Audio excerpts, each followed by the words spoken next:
So, the time draws near for Theresa May's EU withdrawal agreement to be put before Parliament. The EU has signed off on it despite some angry noises coming from Spain over Gibraltar.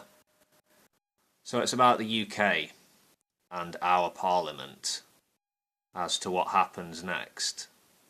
I've heard the date, the 11th of December.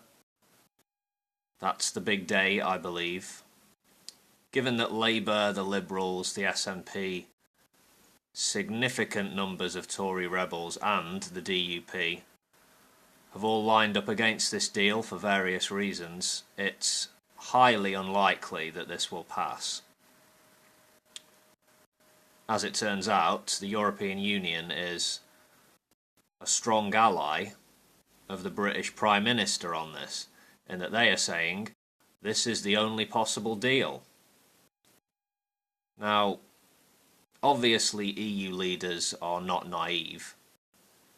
They read English newspapers and they are completely aware of the political situation in Britain. Appearances and public perceptions count for a lot. You've got to bear that in mind. The EU does not want to be seen to be standing in the way of the British people, the will of the people, if you like. So their posture or position, as things stand, is this is up to you. It's up to you guys. It's up to the UK. It's your call. If this bill goes through in a couple of weeks, then the stormy weather in the Commons dies down and we go into several months of formalities. Then we're looking at a so-called transition period lasting till the end of 2020. In my view, this scenario is not going to be played out. This deal will get shot down in the Commons. So then what? Well, if the EU are saying that this is the only deal, and the idea of going back and renegotiating at this late stage in the game is seemingly off the table, then surely Theresa May is done.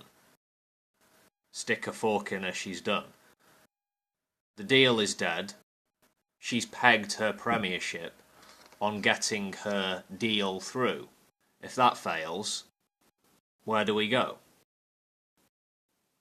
Does the PM step down so the Conservatives can have a leadership contest? Problem with this is the Tories would most likely elect another moderate, not a Boris Johnson or a Rees-Mogg. I wouldn't think so anyway. I certainly hope not.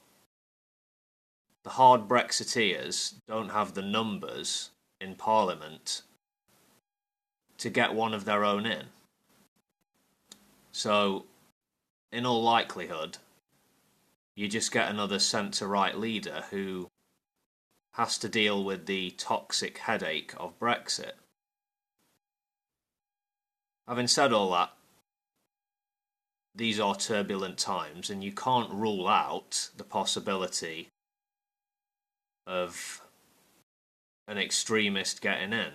I mean, you look at the numbers and you think no way, but stranger or madder things have happened, so yeah, I don't know.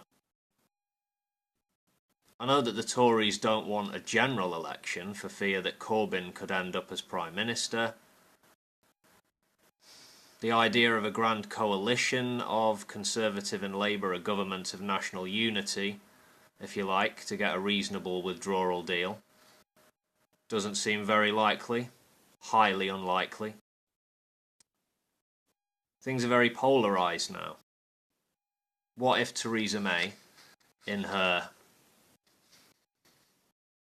limitless arrogance, it seems, decides to stay on and fight a leadership contest? You would think against a hardline Brexit candidate or candidates, she would probably win. Probably. But what good would that do?